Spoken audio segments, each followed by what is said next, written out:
Allez, bonjour à tous et bonjour à tous ceux qui sont à distance avec nous. Bienvenue pour cette matinale B2B du jeudi 8 octobre. On va parler, donc je suis Laurent Olivier, un des associés de l'agence Aréci, et on va parler ce matin de LinkedIn avec tous nos experts réunis ici avec vous dans notre studio Epoca à Paris. Et puis merci à tous ceux qui sont à distance avec nous. Un mot d'introduction juste pour présenter l'agence en quelques chiffres. Donc Aréci, c'est l'activité B2B au sein du groupe Epoca. Donc vous êtes dans le bâtiment Epoca.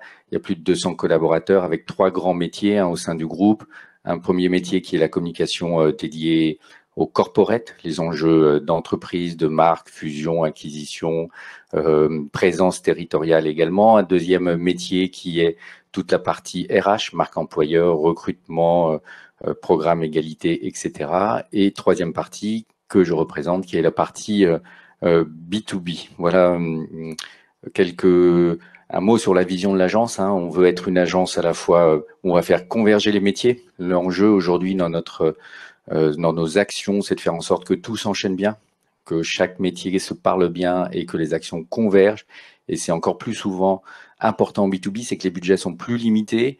Et donc, il faut vraiment que on multiplie pas les objectifs et qu'en tout cas, si on a différents leviers, on les fasse tous converger vers le même objectif. Deuxièmement, l'idée d'être une agence hybride. On travaille beaucoup avec nos clients, beaucoup avec des freelances, beaucoup avec des experts externes. Voilà, on essaye de créer la meilleure équipe à chaque fois pour répondre à la problématique. Et là encore, souvent on a des problèmes aussi, des enjeux de moyens, moyens financiers ou moyens humains. Et donc l'idée, c'est d'organiser une agence. On va tous travailler ensemble. Et enfin, la dernière partie, c'est la synchronisation. Aujourd'hui, dans nos métiers, il faut donner du rythme. Il n'y a que 20 jours dans un mois, ça va vite. Et donc, il faut être capable d'enchaîner rapidement l'ensemble des leviers, mécaniques, étapes, etc. On va accueillir avec nous tout de suite Mathieu Fischer, qui va donc piloter toute cette matinale sur cette thématique LinkedIn, qui va faire intervenir tous les intervenants. Donc je le dis à tous ceux qui sont à distance pendant que Mathieu me rejoint. Vous avez Chloé qui est ici avec nous et qui va modérer vos interventions et récupérer toutes vos questions. On a prévu une session à la fin et ici, bien sûr, vous levez la main et on prendra aussi vos questions à la fin. Mathieu Fischer nous rejoint. Bienvenue Mathieu, Bonjour c'est à toi. Laurent, merci, bonjour Laurent, bonjour à tous, bienvenue en physique ou en digital. Donc je suis très content de vous présenter ce matin donc cette matinale dédiée donc au sujet, donc on va parler de LinkedIn et effectivement de la façon dont, enfin les multiples façons plutôt, dont on peut l'utiliser dans les actions de communication et de marketing B2B. Donc on a un agenda qui est bien chargé. En fait, on a voulu un petit peu donner un premier aperçu de tous les usages qu'on pouvait faire de la plateforme. Donc, pour rester très simple, ça se passe en 4 temps. Le premier temps, c'est l'usage de LinkedIn, effectivement, pour établir, consolider, renforcer le lien avec sa communauté. Donc là, on va plutôt parler des stratégies, des tactiques plutôt de diffusion organique. Le LinkedIn qu'on connaît tous, en fait, le fil, la façon dont on nourrit son fil, la façon dont on resserre le lien avec sa communauté et la façon dont ça se passe sur LinkedIn de façon peut-être un petit peu plus différente que sur d'autres plateformes. En temps 2, et notamment du fait de certaines limites qu'on rencontre en diffusion organique, on verra un premier booster qui est ce qu'on appelle le paid media dans notre jargon, c'est-à-dire la diffusion cette fois-ci payante. LinkedIn, c'est bien, ça permet de toucher sa communauté, ça permet de la faire grandir, mais ça prend un certain temps. Il y a certaines limites au reach, comme on dit, de la plateforme. Et donc, effectivement, et notamment pour des actions plus rapides, aujourd'hui, on déploie un certain nombre de tactiques où, entre guillemets, on achète de l'audience. C'est-à-dire que, et on verra la façon dont on peut effectivement segmenter, utiliser une des data professionnelles qui est aujourd'hui les mieux renseignées, puisque sur LinkedIn, tout un chacun vient effectivement compléter son CV, parler de son parcours, de ses certifications, etc. Et on verra la façon dont tout ça peut s'utiliser. Et puis, dans un temps 3, on verra un autre accélérateur, qui est un accélérateur, lui, très spécifique, qui s'appelle l'influence. Et là, c'est à la fois plus simple et plus compliqué. C'est à la fois plus simple, peut-être pécuniairement parlant, et c'est à la fois plus compliqué parce qu'aller trouver le bon influenceur dans son secteur B2B, dans sa niche, etc., c'est pas si simple que ça. Et surtout, ça fonctionne pas comme en B2C.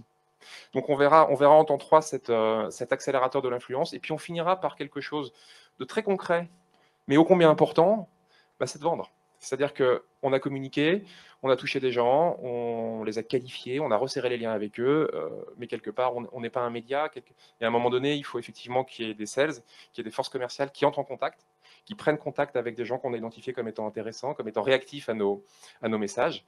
Et on verra que LinkedIn sert aussi, et d'abord peut-être à vendre, et on verra la façon dont on peut déclencher le business, et concrètement, donc la prise de contact, le rendez-vous, l'échange, le call, tout ce qu'on veut, qui nous fait passer de la communication aux ventes.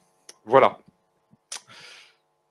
Ça va se passer entre 9h30 et 10h45. Il y aura une petite session d'un quart d'heure de questions-réponses animée par Laurent dans la foulée. Et puis, si vous avez la patience, à 11h, on refera un petit... on sera sur un plateau au plus 1 et vous pourrez assister à la retransmission ici pour un petit quart d'heure avec peut-être un peu plus de hauteur sur les grandes questions générales. Alors, on est nombreux pour animer cette matinale, donc je vais commencer de la droite par la gauche parce que ça respectera l'ordre chronologique de présentation. On va commencer avec Antoine et Nicolas. Donc Antoine, il est social media manager à l'agence, donc c'est quelqu'un qui pilote des stratégies social media. Donc il pilote des stratégies de diffusion organique. Il travaille beaucoup pour NJ Solutions par exemple. Il aide l'ensemble des community managers d'NJ Solutions, effectivement, à orchestrer, aligner, faire en sorte que cette diffusion nourrisse une marque assez jeune. NJ Solutions est une marque qui a 6 mois. On a Nicolas. Nicolas, c'est un community manager. Donc là, Nicolas, on va être vraiment plus, entre guillemets, sur le terrain. Nicolas, il travaille par exemple pour Hyundai, où tous les jours, il poste, il modère, etc., etc. Ça sera la partie, effectivement, cette première partie sur l'organique. On a Mathéo, ensuite, Sandra et Lina, qui nous parleront plus de stratégie payante. Mathéo, c'est vraiment un campagne manager qui parlera des différentes tactiques. On a Sandra qui est venue de Lille, rien que pour nous, donc merci Sandra, qui aura la gentillesse de nous parler de ce qu'on fait pour Cofidis Retail. Donc on verra concrètement des tactiques de génération de leads qui utilisent la plateforme LinkedIn, les résultats obtenus, la façon dont on orchestre les différents ciblages. Et puis on a Lina. Alors là, Lina, ça va être un peu technique. Elle est à Dublin. Lina, c'est LinkedIn. Et donc, là aussi, c'est très sympa de s'être rendu disponible. Et donc, on fera un petit Skype. Et elle nous présentera un petit peu plus la roadmap, c'est-à-dire les innovations qui sont dans le pipe côté LinkedIn et ce qu'on va pouvoir attendre dans les mois qui viennent. Voilà, donc on a un programme assez serré. Donc, je vais aller assez vite.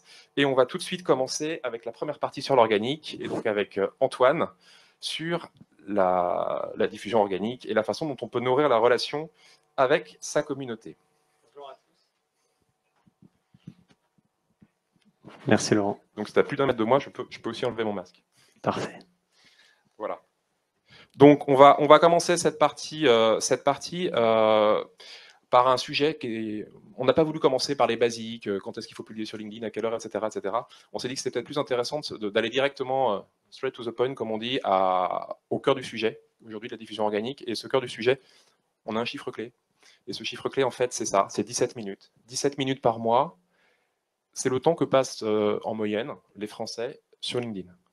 Donc, je voudrais juste que vous ayez en tête, et puis ensuite on laissera Antoine dérouler, je voudrais juste que vous ayez en tête deux choses. C'est que vous ayez en tête ces 17 minutes par mois, que vos cibles passent chaque mois sur LinkedIn, et que vous ayez en tête, en face, le nombre, chaque jour, de posts qui vous sont envoyés en organique, en payant, etc. Et donc que vous mettiez en vis-à-vis le peu de temps, finalement, d'esprit disponible, le peu de temps d'attention, et en face, l'afflux énorme d'informations.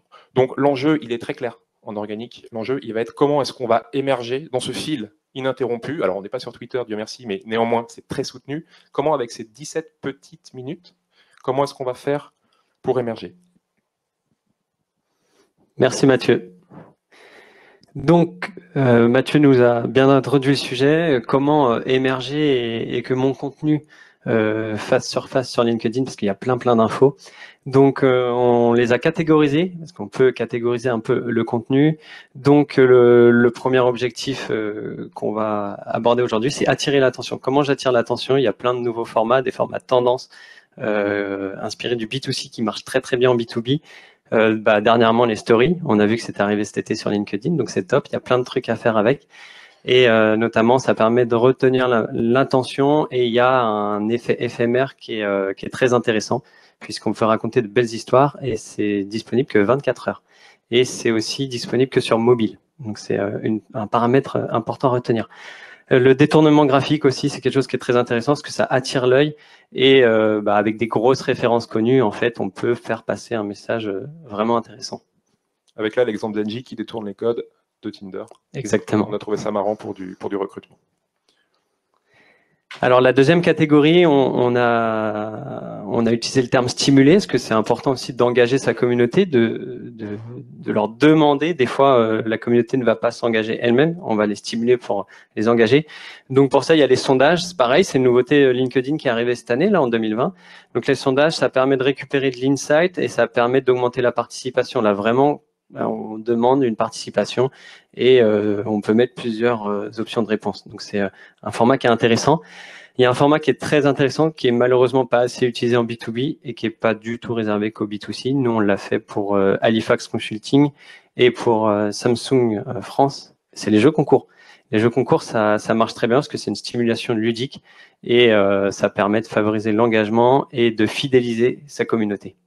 Donc nous, on va beaucoup se bagarrer avec cette idée ce matin, qui est de se dire que c'est pas parce qu'on est en B2B qu'on doit être gris, qu'on doit être terne, qu'on doit être ennuyeux, qu'on doit avoir un peu de banque d'images qu'on voit partout. Et ça, sur les réseaux sociaux, on le voit encore beaucoup trop. Et on aime bien cette approche d'aller chercher aussi parfois dans le B2C des techniques pour émerger, des techniques pour intéresser les cibles, pour attraper l'attention, parce qu'on n'a que ces fameuses 17 minutes, et les appliquer, voir la façon dont elles s'appliquent dans le B2B, sans pour autant se transformer en TikTok, parce qu'évidemment, c'est pas le sujet. L'autre catégorie, c'est éduquer. On se rend compte qu'il y a de plus en plus de contenu technique, et encore plus sur LinkedIn. Voilà, on est en B2B, donc on parle à des experts, et des fois, il y a du contenu vraiment très, très spécifique. Alors, le but, c'est d'éduquer et d'être très pédagogue avec sa communauté et sa cible, et pour ça, il y a plusieurs formats qui s'y prêtent. On connaît tous les vidéos brutes, et c'est un format qui marche très, très bien. On peut s'en inspirer en B2B, ça fonctionne. Nous, on le fait très régulièrement pour des business cases avec NJ Solutions. Donc, c'est des vidéos très courtes, hein, on est sur du pur social media. Donc, environ 20 secondes de vidéo avec du texte. Et voilà, l'avantage, c'est que on peut les regarder sans le son. Les podcasts aussi, c'est un format qui a émergé pendant le confinement et les formats vocaux cartonnent. Et pareil, c'est une dimension très apprentissage et pédagogue. Donc, c'est quelque chose qu'il faut utiliser. Enfin, il y a un format qui a pas mal émergé aussi. On le connaît, c'est un peu grâce à Netflix, c'est les séries, et ça s'y prête très très bien aux social media. Ça marche très bien sur LinkedIn. Pareil, c'est quelque chose qu'on a testé avec NJ Solutions. On a été très content des résultats.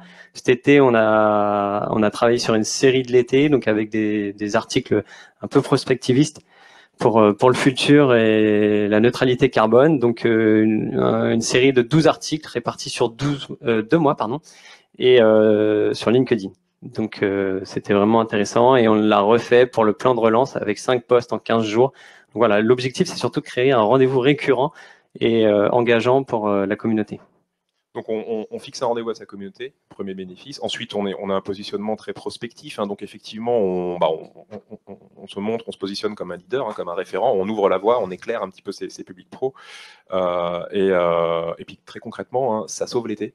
Parce que, je vais le dire très factuellement, en été, vacances oblige, on avait quand même moins de diffusion, moins de publication, parce que les équipes étaient sur la plage. Et donc, qui dit moins de publication, dit moins d'engagement. Et comme on a performé sur ce format-là, ça nous a permis un petit peu de remonter nos stats. C'est toujours bien d'avoir des bons KPIs auprès de ces donneurs d'ordre. Et enfin, là, on a vu plein de formats vraiment tendance et engageants, mais il faut pas oublier le basique, les vignettes. Les vignettes sont pas mortes. Par contre, il y a un gros point d'alerte à se donner. Alors c'est bien parce qu'on en voit de moins en moins, mais on en voit encore. Il y a trop d'images, de banques d'images sur LinkedIn et voilà, c'est pas engageant. Il faut pas hésiter. Voilà, il y a un très bon exemple avec Hyundai à droite, avec des visuels plus impactants. On travaille sa charte graphique. On amène des chiffres clés sur ces visuels. Il faut vraiment, en fait, l'objectif, c'est engager sa communauté. Donc, c'est pas un visuel de banque d'images qui va permettre d'engager sa communauté. Donc voilà, la vignette n'est pas morte. Et donc, tout ça, voilà, quelques nouveautés qu'on a passé un petit peu de façon très rapide sur la façon dont on pouvait effectivement sortir de cette espèce de visuel un peu plat, un peu lisse qui aujourd'hui crée plus du tout l'engagement sur LinkedIn, et puis passer ces innovations. Maintenant, on va plutôt parler de la façon dont tout ça s'organise au quotidien, au day-to-day. Et donc pour ça, on va être très concret avec Nicolas qui va nous raconter ce qu'il fait en tant que community manager pour la marque Hyundai Motor France. Déjà, peut-être nous rappeler, Nicolas, un petit peu quelle est la marque, ce qu'ils proposent, ça on le sait un peu tous, et puis surtout leurs enjeux. Oui, ce qui est important à comprendre, c'est que vous connaissez Hyundai, groupe international, et l'enjeu, en tout cas en France, c'est aussi de se positionner en tant que constructeur et solution alternative aux constructeurs historiques. Donc ça, c'est vraiment l'enjeu premier. Et donc d'aller chercher les gestionnaires de flotte, que ce soit pour les TPE et ETI. Et de se rapprocher des différents partenaires type LLD qui font effectivement, qui vont être dans la chaîne de distribution. Les loueurs, en quelque sorte. Exactement. Bon, bref, voilà. Sur le process notamment, c'est vrai qu'on voit pas mal de choses. On avait parlé des ordres de publication. Vous pouvez le voir un petit peu partout. Ce qu'il faut bien comprendre, c'est aussi de publier, notamment quand sa communauté est connectée. Et donc c'est ça le vrai KPI finalement. C'est aussi ça l'importance. Donc ce qui fait que nous, par exemple, on est plutôt le matin vers 9h, soit plutôt vers midi ou le soir vers 18h. Après ça dépend, ça varie. On fait des tests aussi. Et c'est vrai qu'on voit que le week-end, on peut se dire non, ça ne marche pas, mais en fait, si, on peut aussi avoir des très bons scores le week-end. C'est pas parce que on travaille pas la semaine que le week-end on n'a pas de bons scores. Alors ça c'est méfiez-vous un petit peu. Alors on l'a remis, vous l'avez sous les yeux. Vous avez effectivement à quelle heure je publie sur LinkedIn. C'est mieux le lundi, c'est mieux le mardi. Le week-end, faut se calmer, les gens sont chez eux, etc. Attention à ces idées reçues. Alors moi, je vais pas parler d'organique, là, je vais plus parler des campagnes de diffusion PED, dont on parlera en partie 2. Typiquement, on a eu d'excellentes surprises et on est parfois surperformant en période de week-end ou de congé, plutôt qu'en période dite ouvrée. Donc attention, il y a une porosité B2B, B2C. Les gens, il y a moins le temps, il y a sans doute sociétalement moins le temps du travail versus le temps personnel. Aujourd'hui, tout s'imbrique et d'un point de vue strictement statistique, on peut aujourd'hui performer sur ces phases de temps. Et donc après, on va avoir évidemment notre calendrier éditorial avec des sujets récurrents qui vont revenir, type les partenariats, notamment avec les LLD, les loueurs, la réglementation pour des assets à télécharger qui vont aider les gestionnaires de flotte dans leur quotidien, et également aussi la mise en avant du réseau. Donc ça, c'est vraiment ces sujets récurrents. Et on va avoir aussi des sujets d'actu chaude qui là, effectivement, vont être importants, type plan de relance pour la fiscalité. Et évidemment la partie alerte-réputation qu'on a mise en place aussi bien sûr sur Hyundai par rapport à la marque, et Mathieu parlera aussi d'Engie. C'est ça. Là on vous a mis un exemple, en fait ça a été mis en place pour Hyundai, sauf que coup de chance, sur Hyundai ils n'ont pas eu d'alerte sur les derniers mois. Voilà, t'as eu de la chance. Donc on n'a pas eu de sujet d'alerte, mais je vous ai mis comment on fait la même chose pour Engie Solutions. Je vous ai mis un exemple type que vous avez là. Donc ça, c'est arrivé il y a très peu de temps. C'était en septembre. Et on a eu un jour une alerte qui est remontée. On a eu un collaborateur d'Engie qui a manifestement fait un petit bug, puisqu'il s'est arrêté au bord du périph' à Nantes et il s'est mis à décharger sa benne avec tous les déchets qu'il y avait dedans. C'est pas de chance parce qu'il y a du monde sur le périph' de Nantes et vous avez un employé de la mairie qui passait par là, qui évidemment a pris la petite photo que vous voyez ici et qui évidemment a tagué dans la foulée Engie Solutions et toute la terre entière. Donc là, voilà, c'est un exemple de ce qu'on appelle de l'alerting, c'est-à-dire que voilà, on a des alertes quand quelque chose est diffusé sur le web ou en social, et effectivement, c'est des sujets sur lesquels il faut réagir très très vite avant de voir la réputation de son entreprise durablement écornée. Parce que quand on a Engie Solutions et qu'on se positionne sur la transformation écologique, c'est vrai que ça fait un petit peu désordre. Je pense qu'ils ont ramassé le contenu de la benne. J'ai pas le fin mot de l'histoire, mais je pense. Voilà. Et donc effectivement je vous parlais de calendrier éditorial, on va avoir vraiment un équilibrage au niveau des catégories. Pourquoi? Parce que effectivement, on va avoir une importance pour toujours notre audience qui va être en priorité évidemment les gestionnaires de flotte. Donc il faut bien leur parler et ne pas, même si on voit qu'on a 40% évidemment de contenus qui sont corporate produits, qui est bien normal pour parler de la marque, mais ce qui va être aussi intéressant, et j'attire votre attention sur la partie 40 et 50 de curation.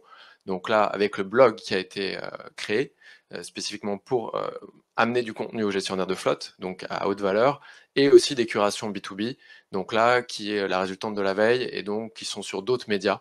Donc on va avoir vraiment la moitié, vraiment en plus en démarche vraiment purement inbound, où on va amener ce contenu, et bien sûr toujours un petit peu de RH, RSE, puisque c'est aussi important, et c'est aussi, ça montre aussi les valeurs de la marque, ce qu'elle fait, et puis les recrutements à venir, en tout cas, voilà, présent.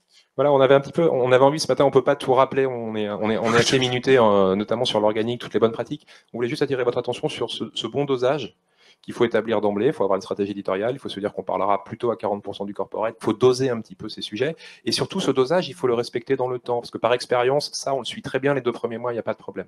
Et puis après, il y a les opportunités en termes de sujets, il y a l'actualité, il y a tel lancement produit qui écrase tout, etc., etc. Et on a tendance à déraper. Donc ce qui est important, s'il y a un conseil à retenir sur ce sujet-là, c'est de bien... Alors, il ne faut pas l'appliquer comme un ayatollah, hein. Si on est à 42%, 8%, c'est pas très grave.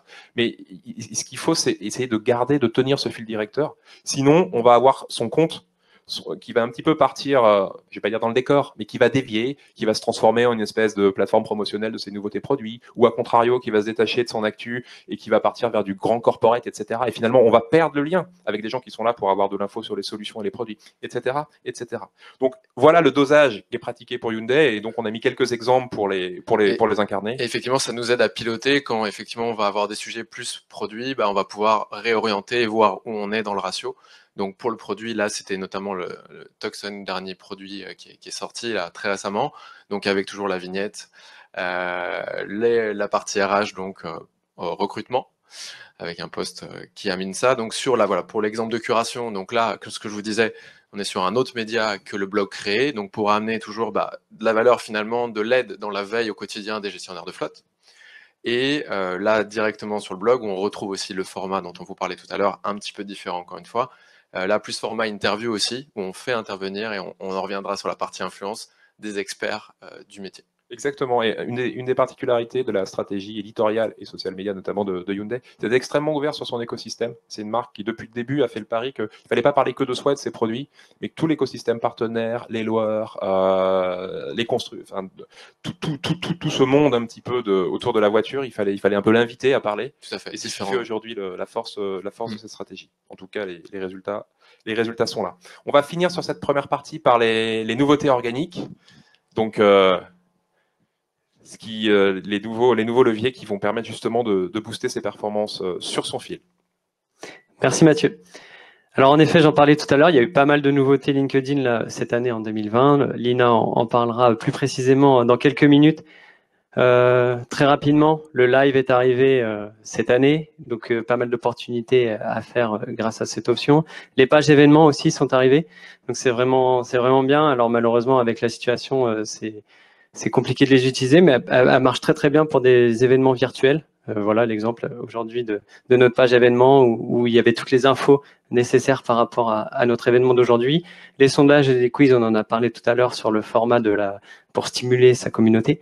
Et enfin, c'est tout nouveau, il y a un nouvel onglet qui est arrivé pour les pages des entreprises qui font de plus de 200 salariés, l'onglet My Company qui permet en fait de recréer du lien interne et qui est dédié en fait à la communication interne. Il y a beaucoup de gens maintenant en télétravail. La situation a énormément évolué ces 6 derniers mois. Donc c'est un onglet qui permet un peu comme un réseau social interne au sein même de LinkedIn. Et sur les nouveautés, vous l'aurez compris, moi j'apprécie particulièrement le format story, donc j'aimerais faire un focus spécifique sur ce format-là, tout simplement parce qu'en fait il y a ces vecteurs d'opportunités, il y a plein de choses à faire, c'est un format qui est très intéressant à travailler, qui est très peu utilisé, donc il y a beaucoup de place, il faut y aller. Alors pourquoi utiliser les stories sur LinkedIn et en B2B? Tout simplement pour valoriser un temps fort. On peut faire des backstage, on peut les backstage d'un événement, une opération exceptionnelle quand il y a vraiment un temps fort, on peut le marquer en story. Voilà, je l'ai dit tout à l'heure, 24 heures, mobile uniquement. Établir une relation plus informelle, c'est vraiment rendez-vous décontracté, c'est un peu une pause café virtuelle, donc c'est intéressant. Il y a les stickers qui sont plutôt fun, etc. Et enfin, créer des moments d'interaction. On reprend le rythme de faire participer sa communauté avec des questions, des votes, des sondages, etc. Donc, c'est vraiment un format très engageant, très tendance et ludique. Et donc là, le petit exemple que vous avez sous les yeux, c'est ce qu'on a fait très récemment. Ça a été déployé depuis 15 jours en fait. C'est du RH. On est à la frontière du B2B parce que c'est du recrutement B2B, on va dire. C'est Engie qui nous a demandé de communiquer autour de son graduate programme. Donc c'est les programmes pour les hauts potentiels. Ils ont un cursus, un cycle en 3 ans dans différents pays, etc. Et on a choisi ce format-là. Il était intéressant parce que on est quand même Engie, on a la big company, etc. Et c'est un format qui a permis de remettre un petit peu de proximité et de parler à des gens qui ont des profils jeunes diplômés qui sont évidemment extrêmement génération YZ, et du coup un petit peu de se rapprocher et de faire acte de proximité auprès de ces publics. Alors, je vais juste finir cette partie en disant que tout ce qu'on vous a raconté là, c'est super, c'est super, mais quand ça arrive sous les yeux des gens, en fait. Et il y a quelque chose qu'il faut avoir bien en tête, c'est que ce qu'on appelle le reach, c'est-à-dire le nombre de personnes officiellement abonnées au compte qui réellement voient passer ce message, reçoivent ce message, on va dire qu'il n'est pas à 100%. Et c'est pas parce que vous avez 6 000 ou 12 000 ou 120 000 followers que vous allez toucher 6 000 ou 12 000 ou 120 000 followers, parce que on ne connaît pas, on n'est pas dans le secret de l'algorithme de LinkedIn, mais on sait aujourd'hui que les plateformes ont tendance un petit peu à restreindre de plus en plus ce reach, histoire de effectivement basculer sur du payant. Alors, la bonne nouvelle, c'est que LinkedIn est beaucoup moins agressif qu'un Facebook, par exemple, où le problème est scruté de près, mais il n'empêche que c'est un petit peu la tendance et qu'on doit l'anticiper. D'où l'idée, effectivement, aujourd'hui, de prolonger cette organique par des boosters, notamment les tactiques payantes, et c'est ce dont on va donc parler maintenant. Et pour ça, on va accueillir Matteo, qui s'occupe fort bien de stratégie, de campagne paid média sur LinkedIn. Matteo. Merci Mathieu. Bonjour, enchanté. Et le Pay LinkedIn. Donc le Pay LinkedIn, je ne sais pas si vous avez vu ces titres promote aux publicités ou sponsorisés sur LinkedIn, mais c'est les posts qu'on sponsorise. C'est-à-dire que vous êtes l'audience pour ce type de posts. Donc il faut s'analyser aussi sur quel est les messages que je vois maintenant, quel est le message que je vais cliquer aussi, et quel est ce type de message que je suis prêt à convertir ou à transformer pour rentrer en contact avec quelqu'un. Donc, dans ce contexte, LinkedIn, il propose aujourd'hui 3 typologies: notoriété, considération et conversion. Donc, quels sont ces types d'objectifs et quel est les formats adéquats pour ce type d'objectifs? Donc, dans ce contexte, on dit notoriété, ça va être que la vidéo. Mais nous, à l'agence, on a bien noté que tous les formats peuvent rentrer dans cette typologie de stratégie ou dans cette typologie d'objectifs. Donc, dans ces cas, on a différents types de formats. Les 3 champions pour nous, c'est la vignette classique. C'est une vignette qui aujourd'hui a vraiment changé aussi à un format un peu cadré. Et la vidéo, qui représente toujours notre format plus engageant, qui on peut construire des histoires, qui on peut rencontrer un message plus long. Et à la fin, les carousels, qui étaient aussi la façon d'évoluer cette histoire de la vignette. C'est-à-dire, je vais interagir avec la personne qui déroule vraiment les carousels. Donc, pour ce contexte, on a analysé la typologie des CTR, donc c'est les taux de clic, que les gens sont plus intéressés à cliquer. Et à grosse surprise, c'est vraiment la vidéo qui nous a donné plus de CTR ou de taux de clic. Et nous, aujourd'hui, on développe une vidéo qui les gens vont être plus intéressés, qui vont interagir plus et qui vont rentrer dans votre site pour aller plus loin sur les messages. Donc, il faut retenir aussi que les taux de clic aujourd'hui, c'est 0,3. Et que pour nous, c'est hyper important de garder cet intérêt que c'est un clic, mais c'est aussi un intérêt pour aller plus loin, pour rentrer en contact avec vous, mais pour télécharger un asset. Alors, donc, nouvelle fonctionnalité LinkedIn, ça représente aujourd'hui un format qui est très, très, très nouveau pour nous, mais en même temps pour les clients aussi. Et c'est ça l'exemple que LinkedIn nous propose aujourd'hui. Donc, j'ai un message. Ces messages, vous allez recevoir ça dans votre boîte LinkedIn. Et vous avez 3 options ou 4 options pour cliquer. Donc, dans ce contexte, François Deco, un représentant de LinkedIn, bon ami à nous aussi, il propose son message pour découvrir les formats Conversational Ads. Donc, il donne 3 types d'options. Moi, j'ai cliqué, je veux bien savoir en plus. Donc, automatiquement, il a une réponse automatique qui vient de la part de lui, qui est déjà programmée, pour me donner plus d'informations sur les messages que je veux. Donc, il ne faut pas penser que c'est la solution magique, mais c'est une solution qui va interagir aussi avec vous. Donc, dans les funnels qu'on voit en bas, on peut vraiment identifier combien de personnes ont cliqué sur l'option 1, combien de personnes ont cliqué sur l'option 2. Mais pour nous, c'est aussi identifier votre besoin, c'est-à-dire savoir quel est votre intérêt pour interagir avec moi, la marque. Voilà, donc sur les formats payants, hein, si on se redonne un petit peu de visibilité, c'est vraiment les 3 du haut que nous, on utilise le plus.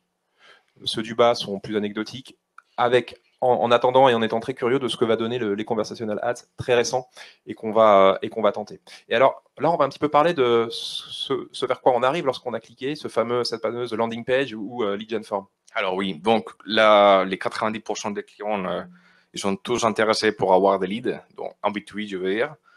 Il ne faut pas oublier qu'il y a une partie une autorité qui est important, mais quand on arrive sur un formulaire, LinkedIn il propose une option qui s'appelle Lead Gen Form. C'est un formulaire automatique.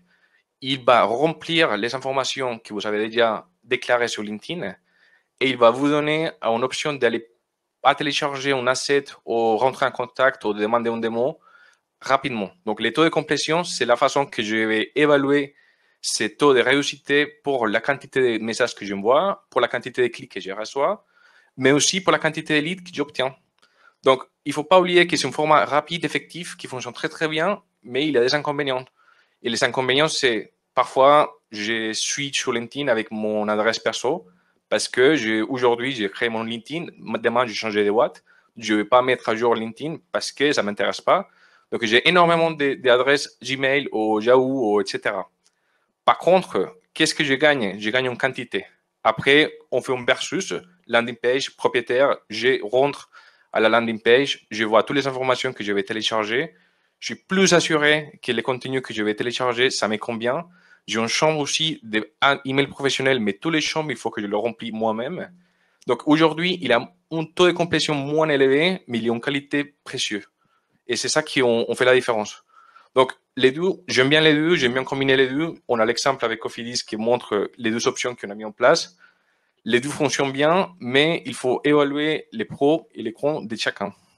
Voilà, donc là on rentre vraiment dans l'horlogerie fine entre guillemets des tactiques du PED, mais il y a effectivement ce débat, est-ce que j'ai mon formulaire dans la plateforme LinkedIn et ça demande qu'un clic et c'est très facile, il y a une UX extrêmement fluide et je récupère 11%, ou est-ce que effectivement je me dis que j'en récupérerai moins, mais que ce sera les gens plus engagés, que j'aurai moins de déchets, que ça me donne aussi la possibilité, pourquoi pas, d'opérer du retargeting sur les abandonnistes, ceux qui sont allés sur cette landing page et qui ne sont pas allés au bout, etc., etc.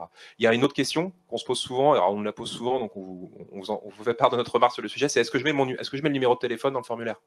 Parce que moi, derrière, je veux nourrir des commerciaux. Et est-ce qu'avec un nom, prénom, une société, ils vont arriver à recontacter des gens? Pas sûr. Donc, il n'y a pas de bonne ou de mauvaise réponse. Il n'y a pas de bonne ou de mauvaise réponse. Sans surprise, si vous mettez un numéro de téléphone, vous allez perdre beaucoup de monde. Ensuite, il y a différentes stratégies. On peut le mettre en non obligatoire. Et la réponse, en fait, moi, on a une campagne en ce moment qui tourne avec un numéro de téléphone obligatoire et qui fonctionne extrêmement bien. On est les premiers surpris. Et c'est une campagne qui cible des directeurs commerciaux. Et je pense que l'explication, elle est culturelle. Je suis allé voir les taux de clic, je me suis dit, est-ce qu'on a un taux de clic à ce point fabuleux que même avec le déchet, on en est quand même pas mal? Eh ben non, la réponse est non, on a des bons taux de clic, mais sans plus. Le vrai sujet, c'est que la complétion, l'étape de complétion n'est pas affectée par cette demande du numéro de téléphone. Et je pense que la réponse est culturelle. On parle à des commerciaux, à des directeurs commerciaux, qui n'ont pas cette inhibition pour donner leur contact et qui donc sont des gens très capables de laisser leur 06. Et on récupère tous les jours des 06 de directeurs commerciaux de haut niveau en France avec cette campagne. A contrario, si j'étais sur un public peut-être un peu plus industriel, moins communicant, peut-être un peu plus frileux culturellement, je pense que j'aurais des performances beaucoup plus dégradées. Donc voilà la réponse un petit peu qu'on peut apporter à cette question qui est une question qu'on nous pose souvent.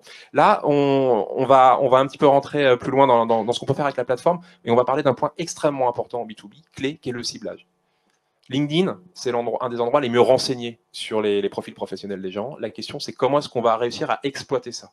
Donc, on a un exemple très concret qu'on aime bien. C'est un exemple un peu dur, un peu hard. On est vraiment dans l'industrie, c'est technique, c'est un petit monde. On va être dans le transport de gaz liquide, donc le GNL. Donc GTT, très belle entreprise française et leader mondial pour tout ce qui a trait au transport par voie de mer, les cuves.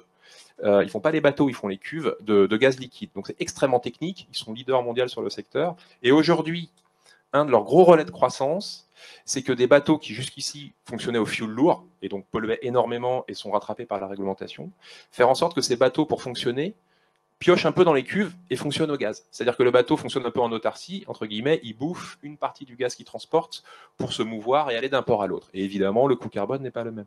Donc ça, un vrai sujet d'avant-garde, très intéressant aujourd'hui pour un petit nombre de personnes, mais nous, en parler à nos cibles, c'était un vrai défi. C'est un vrai défi pourquoi? D'abord parce qu'on parle à des verticales extrêmement étroites. Notre cible sur ce sujet-là, c'était les armateurs grecs, c'était ceux qui font du shipping à Rotterdam, c'était des chantiers navals en Corée du Sud. Donc c'était partout dans le monde, c'était sur des verticales très précises, c'était les croisiéristes italiens, c'était les motoristes en Finlande ou Man, etc., etc. Donc on était sur des petites populations extrêmement difficiles à cibler. On avait rentré à la Chine, que c'était difficile aussi. Tu as tout à fait raison. On avait des interrogations sur la zone Asie, notamment la Chine, pour voir si LinkedIn opérait bien sur cette zone-là. On n'avait pas trop de retour d'expérience. Et Happy End, on avait beaucoup de leads. Ça marche très bien. Et donc une cible diffuse, une cible partout dans le monde de façon très pointue. Et donc pour ça, LinkedIn nous a été d'un grand recours parce que ce qu'on a fait, c'est On va jamais l'oublier, LinkedIn, c'est super, mais si on n'a pas le bon appât pour attirer nos cibles, ça va pas marcher. Donc la première chose qu'on a fait, c'est on a travaillé avec un journaliste spécialisé dans ces technologies-là. C'était pas facile, mais on a réussi avec les experts de GTT à créer un petit e-book, un petit contenu à forte valeur ajoutée qui intéressait cette cible, qui était ce fameux Fueling the Future, qui était un petit e-book qui présentait cette nouvelle technologie et la façon dont on pouvait la mettre en œuvre et ses répercussions positives. Et deux, et c'est là où je voulais en venir surtout, c'est les tactiques de ciblage qu'on a pu opérer grâce à LinkedIn. Et là, c'est intéressant parce que on a croisé en fait différentes logiques de façon à toucher ces gens aussi difficiles à toucher, dont je parlais il y a peu de temps. Donc on a d'abord procédé par secteur d'activité, c'est le plus simple. On peut aller sur LinkedIn et sélectionner des décideurs, etc., qui bossent dans, par exemple, chantier naval. Ensuite, on a pu ajuster, aller un cran plus loin et travailler par liste de comptes clés, par liste d'entreprises. Et les entreprises, on les avait bien identifiées. La croisière, hein, c'est MSC, Costa, etc. Les grands croisiéristes, on les connaît. Donc on pouvait toucher les grands croisiéristes en croisant avec des postes de R&D, de conception, d'ingénierie, etc., etc. Et enfin, et là c'était cerise sur le gâteau, et on en reparlera tout à l'heure sur l'influence, il y avait des groupes. Et ça, c'est un des points intéressants sur LinkedIn, c'est-à-dire qu'il y a des groupes d'intérêt. Aujourd'hui, il y a des gens qui, effectivement, échangent sur des sujets comme la propulsion sur le shipping, le commerce maritime, la propulsion, etc. On a même, et vous le voyez à l'écran, un groupe qui s'appelait LNG as Marine Fuel. C'est-à-dire qu'on a découvert un groupe où les gens étaient déjà autodéclarés comme intéressés par ce sujet-là, sujet qui n'est évidemment pas traité. Donc c'était une super surprise. Alors, ce groupe, c'est 150 personnes, c'est rien du tout, sauf que ces 150 personnes-là, elles pèsent. C'est des grosses cibles, et surtout, c'est surtout un groupe sur lequel on a eu des résultats évidemment imbattables. Et donc, ce qu'on a fait, et c'est tout le travail de Mathéo derrière, c'est de déclencher des campagnes, et ces campagnes mettent en œuvre ces différents ciblages, et elles les comparent, elles les benchmarkent, et au fur et à mesure du temps, ça nous permet d'améliorer un petit peu nos performances. En un slide, pour finir sur l'exemple de GTT, voilà ce qu'on a fait. On a commencé, étape 1, par une campagne tradie, entre guillemets. On a fait le petit post que vous voyez là, on proposait l'e-book au téléchargement, il y avait le lead form qui va bien derrière, et cette campagne-là a démarré. Et cette campagne-là, elle a tellement bien performé.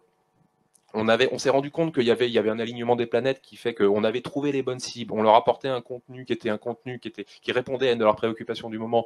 On était GTT, on était une marque légitime pour traiter ce sujet. Il y avait tous ces critères qui étaient au vert, et donc les stats étaient tellement bonnes qu'au bout d'un moment, on s'est dit, enfin assez rapidement même, on s'est dit, mais les gens sont tellement intéressés que l'étape du téléchargement, elle est peut-être superflue. Et ce qu'on a fait, c'est que dans un deuxième temps, on l'a croisé. Alors, on n'a pas arrêté l'étape 1, qui nous ramenait des leads un peu froids, un peu tièdes, mais on a commencé à ramener directement des leads chauds, prêts à être appelés, avec tout simplement l'InMail, qui est un autre support LinkedIn payant, qu'il ne faut pas oublier. Et là, on a fait un travail, on avait des emails qui étaient envoyés par zone géographique, signés des bons commerciaux, qui proposaient, vous le voyez ici, qui proposaient l'e-book et qui surtout proposaient directement un échange au téléphone. Et on a eu une part non négligeable parmi nos résultats de personnes demandant à être contactées directement. Donc je vous ai mis les chiffres, hein, plus d'1 millier de leads à gauche, tactique 1, mais sur la tactique 2, pas loin de 150 demandes de contact. Donc c'est une campagne qui a été effectivement surperformante et qui est un bon exemple de ce qu'on peut faire aujourd'hui en termes de stratégie de ciblage, à condition toutefois d'optimiser ça comme le lait sur le feu. Alors, donc ça, vous voyez dans l'écran, c'est l'écran basique de quelqu'un qui pilote la campagne. Donc, toutes les étapes, ils vont changer votre campagne, mais vont aussi donner une visibilité sur l'optimisation qu'il faut faire. Donc, la première partie, c'est les étapes, la façon de créer des campagnes par cible, par format, ou même par créa. Comment vous allez aller attaquer ces cibles avec différents types de formats, mais après, vous lancez la campagne, vous avez des champs qui sont fondamentaux pour l'analyser, et c'est les CTR. Les CTR, c'est ce type d'intérêt qui existe aujourd'hui entre la quantité d'impressions que vous achetez et la quantité de clics que vous allez obtenir. Donc, le point important, c'est d'identifier quelle campagne fonctionne bien, quelle est la campagne dans les temps, quel jour ne fonctionne pas. C'est super important. Et c'est marrant que B2B, les week-ends, c'est extrêmement précieux. C'est tous les temps que les leads tombent. Je pense que c'est parce que les gens sont plus à l'aise avec LinkedIn ou se connecter à la plateforme, télécharger quelque chose. Donc, il faut identifier ces dates clés qui vont aller plus loin pour les téléchargements. Et après, un autre sujet qui va assez optimiser cette typologie de suivi d'optimisation, c'est aller plus loin sur la démographie. Identifier quelles sont les typologies de cibles qui interagissent plus avec vous. Si j'ai un ciblage de tous les fonctions marketing, je vais cibler les PDG, je vais cibler aussi les directeurs, les managers ou même les stagiaires. c'est savoir quel est le type de post qui réagit mieux avec mon contenu et ma PPC. Donc, si je suis capable d'identifier ces points clés de la personne qui va réagir et je vais ajuster ça avec une inclusion ou une exclusion de ces cibles, je vais fondamentalement réussir dans ma campagne. À la fin, il ne faut pas oublier que LinkedIn, c'est cher. Donc, on a différents types de modes d'achat, CPC, CPM. CPC, c'est cost per clic. CPM, c'est cost per 1000 impressions. Et la façon que je vais traiter ces sujets avec, si je vais attirer les clics, il faut savoir que je vais payer 7 € en moyen par clic. Mais si je vais aussi attirer une attention différente, les gens vont cliquer plus et je ne vais pas payer 7 € chaque fois, passons en CPM. C'est moins cher, c'est plus effectif. Donc, cette typologie de stratégie, ça fonctionne pour garder un peu l'argent pour autre chose, mais en même temps avoir plus de résultats. Donc, il faut comprendre ces étapes et après, la campagne va rouler tout seul aussi. Alors non, pas toute seule, justement. Alors, on a un exemple aussi. C'est voilà, c'est assez complexe. Là, on rentre vraiment dans le technique, c'est un peu complexe. C'est pas un petit peu l'objet. Là, ce qu'il faut que vous compreniez, c'est que c'est pas une campagne qui se paramètre et puis qui roule toute seule, justement. C'est cette campagne-là, il faut la suivre effectivement comme elle est sur le feu. Et en cours de campagne, on optimise, on ajuste. Parfois, on change même jusqu'au créa. On A/B teste différentes vignettes, etc., etc. C'est un travail de précision. Je vais aller très vite parce qu'on est un peu en retard sur Veolia. On vous a montré des campagnes, effectivement, alors ça c'est en France pour le coup, c'était sur la cible des collectivités, et on vous montre des campagnes où se sont alternés différents messages, et vous voyez la courbe qui monte, le taux de clic, c'est-à-dire qu'au fur et à mesure du temps, on monte en performance, et vous avez sur la slide d'après, là, le coût par lead, qui lui diminue. Donc vous avez vraiment les deux indicateurs clés, qui est qu'on est plus efficace, et donc concrètement derrière, un lead, un gestionnaire de commune, un directeur technique, un maire, nous coûte de moins en moins cher au fur et à mesure du temps. Gardez en tête que c'est des campagnes aussi de temps long, où au fur et à mesure, on améliore nos performances. Alors, la réalité aujourd'hui, c'est chaque marché, c'est moins exposé ou plus exposé que l'autre. Donc, il y a un CTR ou un taux de clic qui va changer par rapport au marché. Mais on parle des marchés, mais on parle aussi des personnes. Donc, ça va me coûter plus cher adressé à les fondateurs qu'à les managers. Il faut comprendre ça, parce que LinkedIn, il montre vraiment ses prix par rapport à ça. Ça, c'est un extrait qu'on a fait avec l'ensemble de notre campagne sur les CPM et combien ça nous coûte chaque cible. Donc, il faut savoir que si j'ai un petit budget, il ne faut pas rentrer par la porte des managers. Il faut peut-être rentrer par la porte des responsables ou quelqu'un qui qui peut influencer la campagne. Donc, il faut vraiment se mettre dans le contexte de combien d'argent j'ai pour investir et quel résultat je vais obtenir. Donc, c'est là qu'il faut savoir que c'est un sujet qu'il faut maîtriser, mais c'est un sujet aussi stratégique. Et la stratégie, c'est hyper important avant de lancer une campagne LinkedIn. Moi, je pense qu'il y a un chiffre à retenir. Quelqu'un qui clique sur votre post sur LinkedIn, que vous êtes allé chercher en payant, il vous coûte en moyenne aujourd'hui à peu près 7 €. 7 € pour quelqu'un qui, s'il y a des gens ici qui ont des notions en B2C, c'est délirant, c'est hyper cher. Oui, mais quand j'ai réussi à trouver l'ingénieur en R&D qui, sur un chantier finlandais, fait des bateaux et c'est le décisionnaire de toute la chaîne de construction de mes navires, pour GTT, c'est un enjeu incroyable. Donc, ce prix-là, cet homme-là, c'est 7 €, il les vaut. En revanche, la question, c'est effectivement de proposer le bon call to action. Si cette personne-là, je lui fais télécharger quelque chose et ça me permet de la qualifier, de la recontacter, ouais, ça les vaut.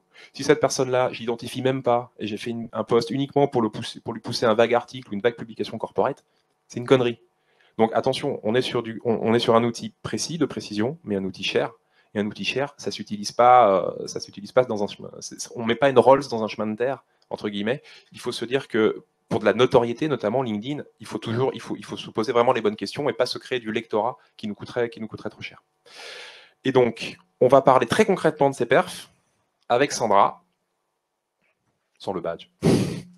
Avec Sandra qui donc va nous parler de Cofidis Retail. Et donc, il y a un micro qui a disparu, mais il va revenir. Voilà. Peut-être que le temps que le micro fasse sa réapparition, par magie, peut-être que tu peux nous raconter ce qu'est Cofidis Retail, ce que vous faites, à qui vous parlez, quels sont vos enjeux? Bonjour à tous, merci Mathieu. Donc Cofidis Retail, c'est la branche B2B de Cofidis France. C'est pas les pubs que vous voyez à la télé. Nous, on est plus sur l'accompagnement des marchands et e-marchands sur le paiement fractionné. Donc typiquement, vous allez sur Amazon, vous payez votre panier en 4 fois. Derrière, c'est l'offre Cofidis Retail effectivement qui vous est proposée. La marque Cofidis Retail, elle a été lancée il y a un peu plus de 5 ans maintenant. Quand le monde du paiement s'est vraiment transformé, on a voulu s'affirmer en tant qu'acteur sur ce secteur et du coup, Aressi nous accompagne depuis plusieurs années sur notre stratégie globale. Donc nous, on est né du commerce plutôt VAD anciennement, donc on va dire du e-commerce d'aujourd'hui. Mais progressivement, du coup, on s'est diversifié dernièrement en étant présent du coup sur les projets de l'habitat et dernièrement sur les projets auto. Donc le but aussi, c'est avec Aressi de travailler sur une stratégie qui répond à tous ces secteurs que l'on souhaite adresser. Donc voilà. Donc dès qu'il y a un coût d'achat un petit peu élevé, finalement, qu'on peut payer en plusieurs fois, que ça fait sens, Cofidis, c'est intéressant pour la marque. Voilà. Alors là, on va parler justement des différentes stratégies de ciblage qu'on a orchestrées, qu'on mène un petit peu en parallèle, parfois même. Donc ça, c'est la première, c'est quand on parle à tout le monde. Tout à fait. Donc nous, on a une stratégie de lead gen pour asseoir notre notoriété, rester dans le top of mind des décideurs que l'on souhaite toucher. On a en face de nous des cibles assez différentes puisqu'en effet, comme je vous disais à l'instant, on adresse des PME. Enfin, les boîtes que l'on adresse vont de la PME au vraiment gros groupe. Donc, du coup, en face de nous, on cherche à séduire des populations différentes, j'ai envie de dire. Ça va du directeur marketing au directeur financier. On a des head of payment aussi face à nous.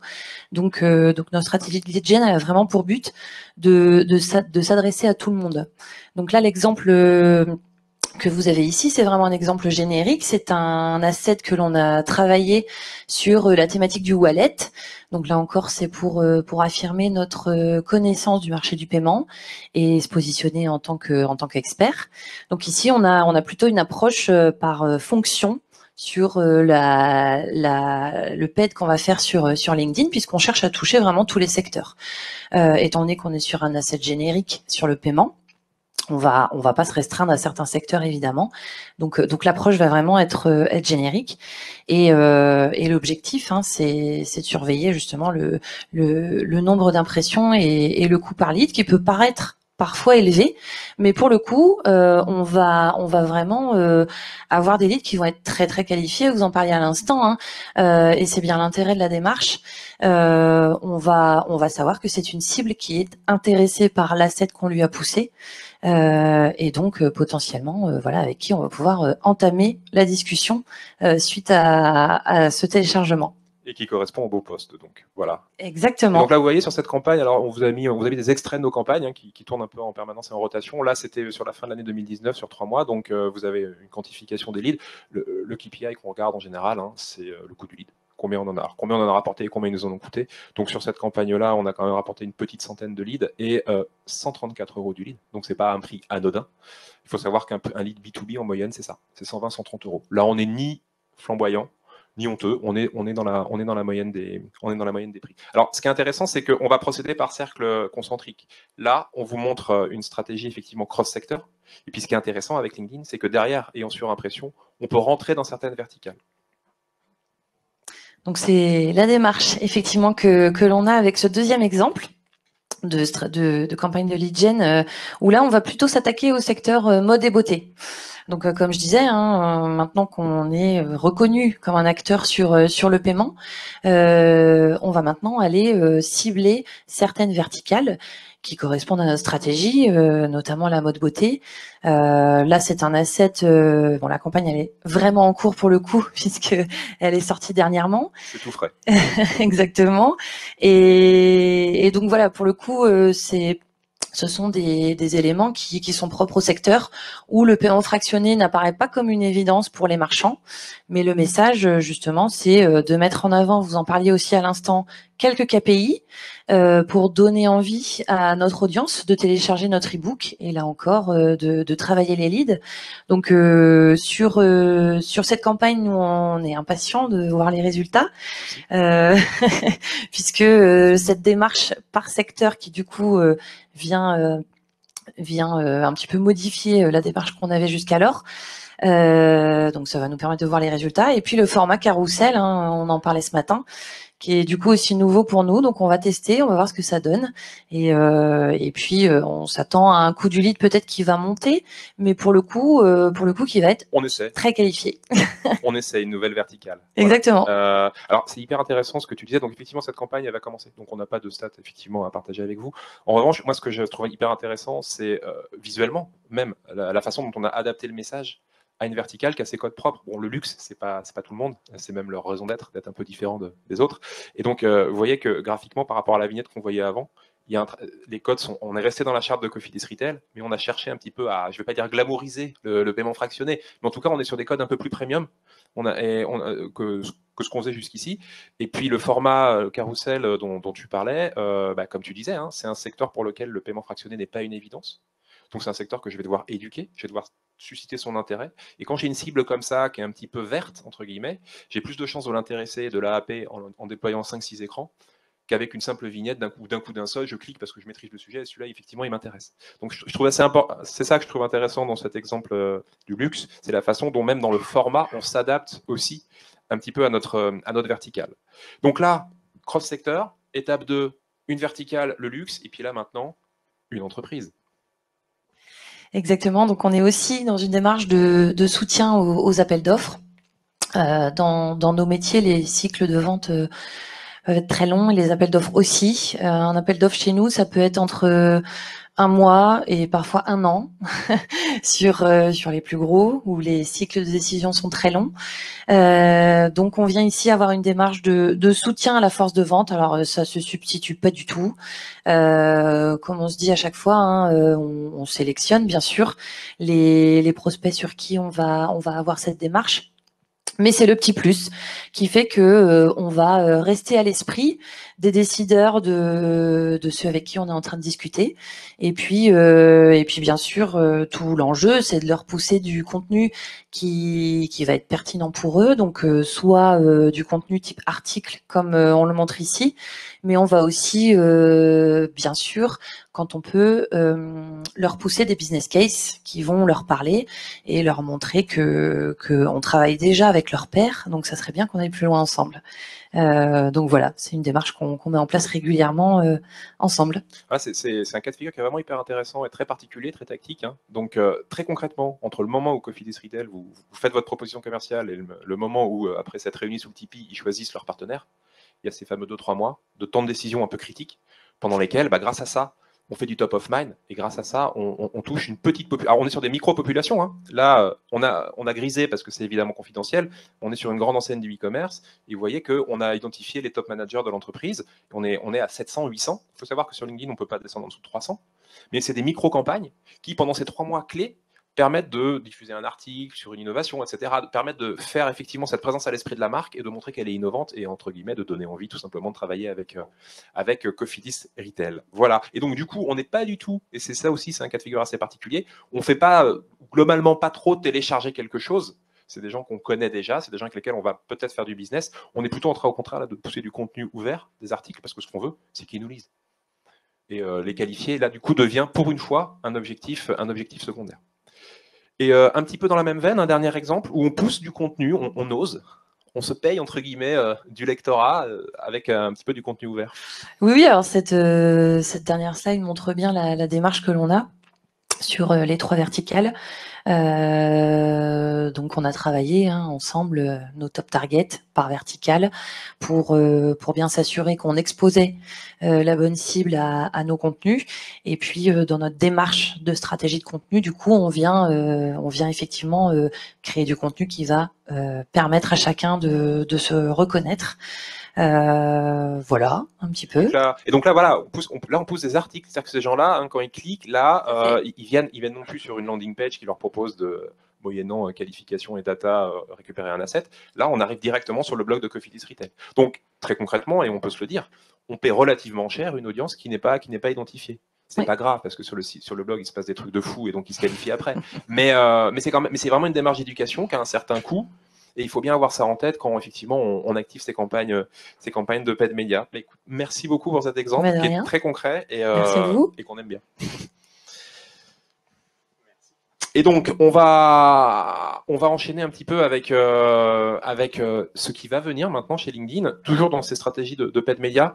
Et donc là, on va appeler Dublin, où on a Lina qui est connectée au Pouli, comme on dit, et qui va nous... C'est marrant. Je vais le dire très vite du coup, raconter les innovations de LinkedIn sur l'année à venir. Est-ce que Lina, tu m'entends ? Et là, parfois ça marche et parfois pas. Je suis là. Est-ce que vous m'entendez? Ah, parfait.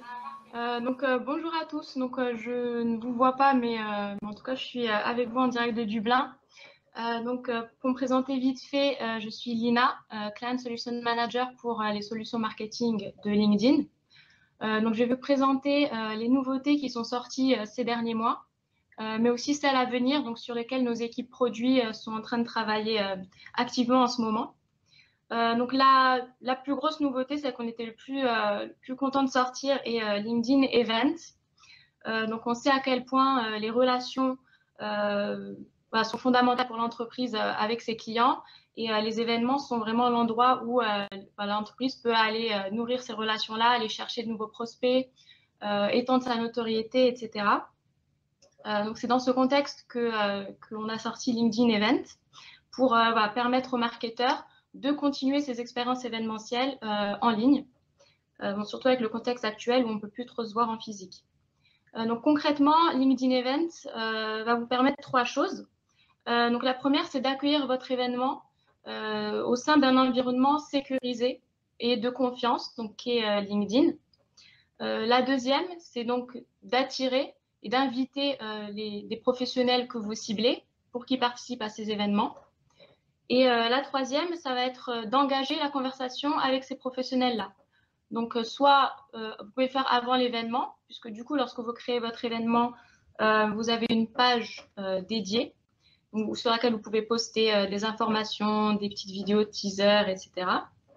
Mais aussi, du coup, de prolonger la discussion avec ces professionnels-là après l'événement. Donc, ces événements, lorsque vous les créez, ils peuvent être privés. Dans ce cas, c'est vous qui allez valider manuellement les participants. Mais ils peuvent être également publics. Dans ce cas, lorsqu'il est public, l'événement est listé et visible sur votre page LinkedIn et du coup, il bénéficie de plus de visibilité. On a apporté beaucoup d'améliorations au cours des derniers mois à ce produit. Notamment en mai, on a intégré LinkedIn Events avec le live. Donc, ça vous donne tout simplement la possibilité de diffuser vos vidéos en direct. Donc, vous pouvez le faire soit depuis votre page personnelle, enfin votre page entreprise LinkedIn, soit depuis mai, depuis votre page événement. On a également plusieurs sorties et nouveautés qui arrivent sur ce produit. La première sera l'intégration avec les formulaires de génération de leads. Pour vous expliquer vite fait, ce sont ces formulaires qui s'ouvrent et qui sont déjà pré-remplis avec les infos du membre. Donc, en fait, les participants n'auront plus qu'à appuyer sur le bouton « Envoyer » pour que vous validiez la participation, ce qui boostera les inscriptions. On va prochainement intégrer nos capacités de retargeting avec Events. Ça veut dire que concrètement, vous pourrez recibler les participants à vos événements avec vos publicités. Et enfin, on va lancer prochainement, donc on espère que ce sera prêt d'ici la fin de l'année, le nouveau format qui sera dédié aux événements, qui s'appellera tout simplement Event Ads. Donc, c'est-à-dire que vous pourrez promouvoir votre événement et du coup, avec ça, vous aurez accès à toutes les métriques de performance sur Campaign Manager, qui est notre plateforme publicitaire, pour monitorer et optimiser toutes ces performances-là et votre retour sur investissement. Merci Lina. Donc ça, c'est pour LinkedIn Events et on va passer aux Stories, dont on a déjà un petit peu parlé. Oui, alors vous avez déjà évoqué un petit peu les Stories, mais c'est également un produit qu'on était très impatient de lancer. C'est le même principe que sur les autres plateformes. Donc, vous devez déjà être familier. Donc, ça vous permet vraiment de communiquer de manière plus originale et plus personnalisée.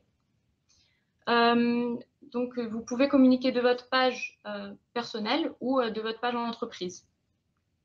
Donc, la France a eu la chance d'avoir été sélectionnée parmi les 3 premiers pays à pouvoir bénéficier des stories, ce qui fait qu'on a déjà plein d'infos dessus, de ce que les membres préfèrent, avec quoi ils interagissent le plus, qu'on a un peu catégorisé en 4-5 parties. Donc, la première, c'est tout ce qui est relatif au travail à domicile.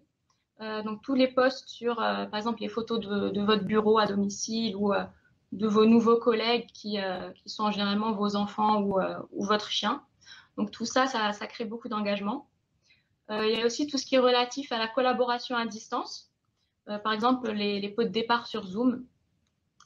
Il y a également tout ce qui est dans les coulisses, on va dire, donc tout ce qui se passe un peu dans les couloirs de votre entreprise auxquels les membres externes n'ont pas forcément accès et du coup qui peuvent voir sur vos stories.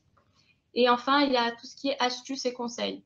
Donc tous les conseils sur, par exemple, comment bien travailler de chez soi, comment être productif, etc. Donc voilà, c'est vraiment une bonne occasion pour interagir avec votre audience d'une manière nouvelle. Et du coup, sur cette fin d'année, on espère lancer le nouveau format qui sera Stories Ads. Donc en gros, qui vous permettra de placer votre publicité à ce nouvel emplacement, qui est les stories, du coup, en haut du fil d'actualité des membres. Super, merci Lina. Là, on va un petit peu parler de... Alors ça, c'est très intéressant, notamment pour nous, c'est du LAN, du fait de pouvoir sortir un petit peu de la plateforme. C'est ça. Donc, c'est le LAN, c'est LinkedIn Audience Network. Donc, en gros, c'est notre réseau d'éditeurs. Donc, ça vous permettra de promouvoir des contenus sponsorisés en dehors de LinkedIn, donc sur ces sites-là. Ces sites qui sont, par exemple, Le Monde, Le Figaro, BFM Business ou même Vinted ou Vogue. Donc, il y en a vraiment pour tous les goûts. Donc, oui, c'est une très bonne méthode du coup pour amplifier votre message. Donc, on a apporté 2 améliorations principales au LAN ces derniers mois. La première est son intégration avec l'IAS, donc l'Integral Ad Science, pour assurer la sécurité des marques pré-enchères. C'est-à-dire qu'avec LinkedIn et LAN, on s'engage à protéger les marques contre les fraudes via des placements sécurisés et sur des sites qui sont fiables et surtout qui sont non sujets à la controverse. Du coup, il y aura également la possibilité, du coup, on va également intégrer nos capacités de retargeting avec le LAN, c'est-à-dire que vous aurez la possibilité de recibler des membres qui ont vu des vidéos hors LinkedIn, donc sur ce réseau LAN. C'est hyper intéressant parce que rappelez-vous le chiffre des 17 minutes. 17 minutes sur LinkedIn, c'est super LinkedIn, mais c'est que sur LinkedIn. Et là, tout à coup, on va pouvoir toucher nos audiences avec le ciblage de LinkedIn en dehors de LinkedIn, donc en dehors des 17 minutes. Donc ça c'est une évolution au sujet de laquelle on est évidemment très, très attentif, qui nous intéresse beaucoup. Et alors, pour finir, Lina, est-ce qu'on peut parler un peu nouveauté coming soon, à venir, la roadmap? Oui, alors ce qui arrive très prochainement, donc l'année prochaine, quoi. Donc on réfléchit à toujours vous proposer des formats qui vous permettent de sponsoriser en fait, ce que vous avez déjà. Si vous avez déjà des guides de prêt ou des e-books et des choses comme ça déjà disponibles, vous pourrez du coup les sponsoriser et surtout proposer aux membres de les télécharger directement via leur fil d'actualité.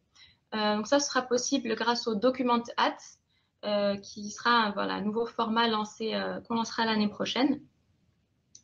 Et outre les nouveaux formats, on travaille également à améliorer sans cesse nos capacités de ciblage pour vraiment que vous puissiez toucher votre audience aussi précisément que possible.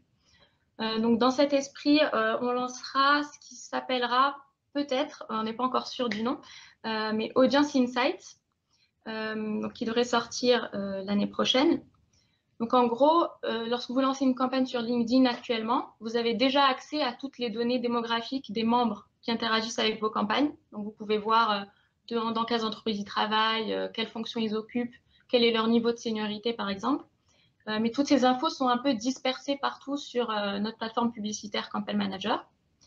Donc du coup, avec Audience Insights, c'est un produit qui permettra de regrouper toutes ces informations-là en un seul lieu et surtout qui proposera des capacités d'analyse plus poussées en vous permettant de recouper toutes les différentes infos sur votre audience pour toujours pouvoir prioriser votre audience et analyser de manière encore plus précise. Donc, pour vous donner un exemple concret de ce qu'on pourra faire avec Audience Insight, admettons que vous avez des entreprises cibles que vous voulez vraiment toucher, auprès desquelles vous voulez vraiment être visible. Mais en analysant les résultats, vous remarquez que les entreprises A, B, C, par exemple, ne sont pas très réceptives à vos publicités, qu'elles n'interagissent pas trop. Du coup, vous pourrez comprendre que vers ces publicités A, B, C-là, il faudra surtout leur envoyer des messages de notoriété, de branding, pour vraiment asseoir votre empreinte auprès de ces entreprises-là.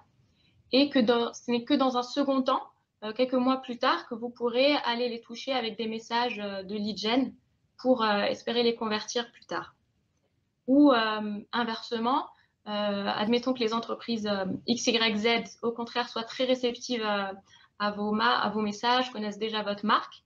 Dans ce cas, vous pourrez voir que vous pourrez directement les cibler par des messages de lead gen et que vous pourrez même pousser ces messages plus loin pour activer la conversion, que la conversion se fasse plus rapidement.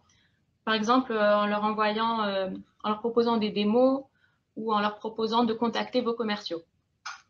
Donc voilà, Audience Insight. Un dernier petit mot peut-être sur les centres d'intérêt? Oui, on a également donc sorti le ciblage par centre d'intérêt cette année. Donc en gros, on a étudié un peu toutes les interactions que les membres ont avec certains types de messages, quelles entreprises ils suivent, également sur Microsoft Bing, quel type de recherche ils font. Donc, tout ça, ça nous a permis de découper, de les regrouper en plusieurs centres d'intérêt. Et on y a ajouté encore 28 sous-catégories. Donc on sous-catégorise ces centres d'intérêt pour vraiment être le plus précis possible. Par exemple, on peut voir sur l'exemple que si vous souhaitez toucher des personnes donc, qui sont intéressées par les technologies, vous pouvez, parmi ces personnes-là, toucher précisément les personnes intéressées par l'IA ou les personnes intéressées par les nanotechnologies. Donc, vous voyez que c'est extrêmement précis et pour répondre au mieux à vos objectifs. Et ça, c'est très intéressant. C'est très intéressant pour la précision. L'exemple sur les technos, je le trouve assez parlant. C'est aussi intéressant parce que jusque-là, on était quand même sur du déclaratif.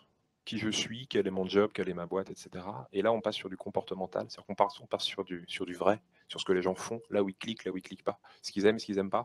Et donc, c'est clairement un levier au sujet duquel on va être aussi extrêmement, évidemment, attentif. Merci beaucoup, Lina. Bonjour à Dublin. Oui. C'était très chouette de t'être rendu disponible pour nous partager les nouveautés LinkedIn. Un dernier petit point avec Mathéo, peut-être, sur quelque chose qui arrive sur un volet peut-être plus technique, avec notamment cette fameuse question des cookies.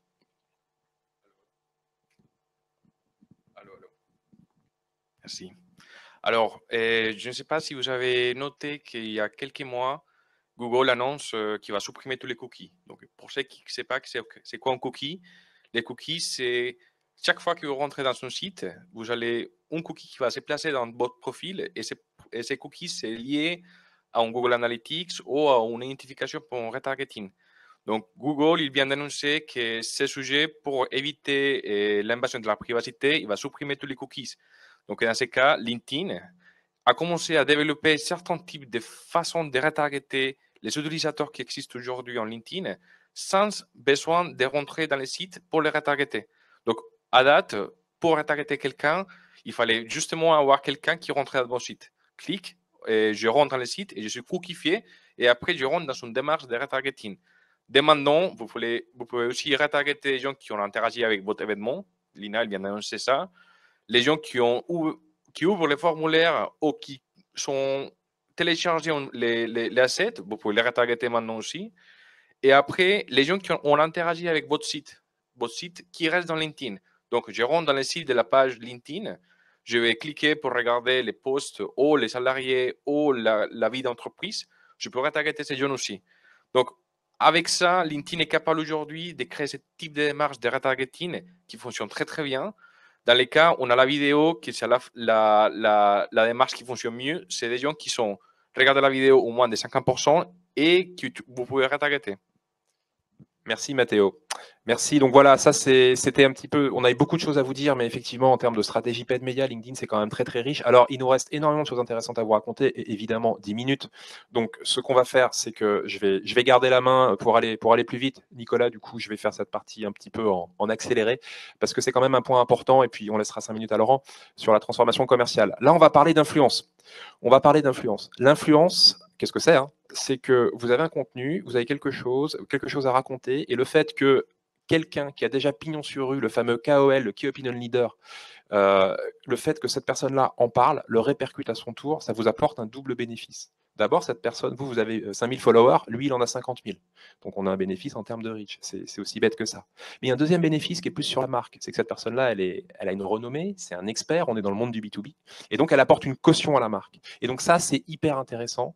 Et notamment pour ce double bénéfice. C'est-à-dire que les stratégies d'influence, ça porte la marque auprès de publics qui ne la voyaient pas jusqu'alors, mais surtout, ça la valorise intrinsèquement parce qu'on s'associe à quelqu'un qui en soi est quelqu'un qui fait autorité sur son sujet. Deuxième point, et on rentre dans le vif du sujet, c'est que l'influence, autant les stratégies de contenu, etc., ça y est, tout le monde a compris, tout le monde s'y est mis, c'est entre guillemets un océan rouge, comme je dis toujours, autant l'influence, à mon sens, aujourd'hui et en B2B, c'est encore un océan un petit peu bleu. On voit des choses apparaître, c'est pas encore tout à fait systématisé, et je pense qu'il y a là quelque chose sans doute à explorer pour vous différencier. Voilà un exemple tout simple qu'on avait repéré, c'est sur le marché US, ça date d'il y a quelques semaines. Vous avez une petite boîte vidéo fruits qui lance une solution vidéo. C'est repris par un blogueur, Monsieur Kagan, qui est quelqu'un qui est très connu en termes de marketing. Dans la foulée, vidéo fruits, il voit son site faire plus 500% de trafic. L'influence, c'est aussi simple que ça. Alors, en fait, c'est un peu plus compliqué. Et c'est notamment un peu plus compliqué en B2B. Ce que je vous ai mis là, c'est un peu le cœur du problème, entre guillemets. Là, c'est un tableau fait par Call Square, qui l'ont partagé il y a quelques temps. Ça nous a fait pas mal réagir. C'est hyper simple. Vous choisissez votre plateforme, vous choisissez l'audience de votre influenceur. Est-ce que c'est un nano, un tout petit influenceur, ou est-ce que c'est une star? Et en fonction du croisement, vous avez un prix. Et alors, vous avez des prix pour Twitter, pour Facebook, pour Snapchat, pour YouTube. Et puis, nous, il y a quelque chose qui nous a intéressés. C'est LinkedIn, il est où? LinkedIn, il n'est pas là. Et LinkedIn, il n'est pas là pour une simple et bonne raison, c'est qu'en B2B, vraiment, ça ne marche pas pareil. Ça marche pas pareil. Alors c'est un peu caricatural, mais pour bien vous faire comprendre cette différence qui est fondamentale en influence, j'ai opposé la caricature du youtubeur ou de la youtubeuse, telle qu'on la connaît tous dans sa vie perso B2C, à l'influenceur B2B. En B2C, le modèle, c'est un modèle qui repose essentiellement sur la rétribution de l'influenceur. C'est-à-dire que l'influenceur, on va lui donner un billet, on va lui donner ce fameux ticket qu'on a vu dans le tableau précédent, et puis on va espérer que, moyennant ça, enfin on va pas espérer, il va parler de notre produit. C'est-à-dire qu'en fait, on est dans une démarche extrêmement mercantile.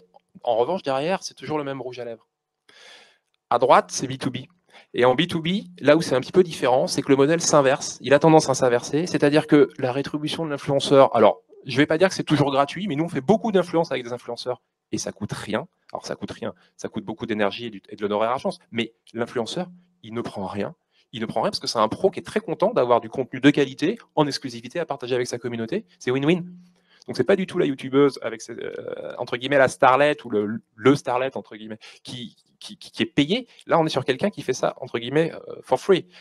En revanche, cette personne-là, pour qu'elle se prête au jeu, il va falloir que ce qu'elle raconte, il soit le seul à le raconter. Il va falloir que le niveau d'expertise, il soit costaud. Donc, on n'est pas du tout sur le même modèle. On est sur un modèle où le travail sur le contenu, où l'investissement qu'on va faire sur ce qu'on va partager avec cette personne-là, va être lourd. Là où, à gauche, on avait un standard et c'était toujours le même rouge à lèvres. Donc, ça s'inverse. Et ça, c'est très, très important à comprendre parce que ça veut dire quoi? Ça veut dire qu'on va être sur des modèles, entre guillemets, un peu haute couture.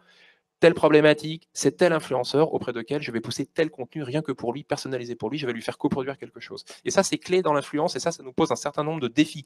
Le premier défi, c'est de le trouver, l'influenceur. Et moi, aujourd'hui, si je dois trouver un influenceur qui parle au chantier naval coréen pour leur parler de GTT, là, ça va pas être facile.